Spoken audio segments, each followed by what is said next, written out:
ঘোড়ার গাড়িতে শহর পরিক্রমা, ব্যান্ড তাসা বাজিয়ে বরণ, সন্তোষ কাপ জয়ী ভারত সেরাদের জমকালো সংবর্ধনা দিয়েছে মেয়র ফিরহাদ হাকিমের ক্লাব চেতলা অগ্রণী। শনিবার রাসবিহারী মোড় থেকে বর্ণাঢ্য শোভাযাত্রা করে ভারত সেরাদের স্বাগত জানানো হয়েছে। ফাইনালে কেরলকে 1-0 গোলে হারিয়ে চ্যাম্পিয়ন হওয়া বাংলা দলের কোচ সঞ্জয় সেন এবং তার পুরো টিমকে চেতলা অগ্রণী ক্লাবে সংবর্ধনা দেওয়া হয়েছে। ফিরহাদ হাকিম জানিয়েছেন, সঞ্জয় সেন তার ছোটবেলার বন্ধু, একসঙ্গে পাড়ায় খেলেছেনও। বন্ধু সঞ্জয় সেন এবং তার টিম ভারত সেরা হওয়ায় তিনি উচ্ছ্বসিত। 8 বছরের খরা কাটিয়ে এবার সন্তোষ ট্রফি জিতেছে বাংলা। 8 বছরের খরা কাটিয়ে কেরলকে হারিয়ে দেশের সেরা হয়েছে বাংলা। বৃহস্পতিবার সন্তোষ জয়ীদের সংবর্ধনা দিয়েছেন মুখ্যমন্ত্রী মমতা বন্দ্যোপাধ্যায়। দলের প্রত্যেক ফুটবলারকে সরকারি চাকরি দেওয়ার কথা ঘোষণাও করেছেন তিনি। ট্রফি জয়ী দলের জন্য 50 লাখ টাকা পুরস্কারও ঘোষণা করেছেন। এই মাঠেই আমরা খেলেছি।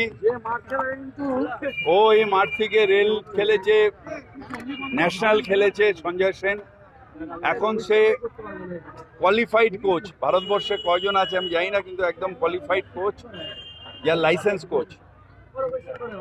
বাংলা দলে যখন অনির্বাণ বাবু আমার কাছে এসেছিলেন, আমি বললাম আপনি যদি ট্রফি আনতে চান, তাহলে কাপ আনতে চান, তাহলে সঞ্জয় সেনকে নিন। এবং আমি ধন্যবাদ জানাই অনির্বাণ বাবুকে যে উনি আমার অনুরোধ রেখে সঞ্জয়কে কোচ হিসেবে নিয়েছেন, তাই বাংলার আজকে এই গর্ব।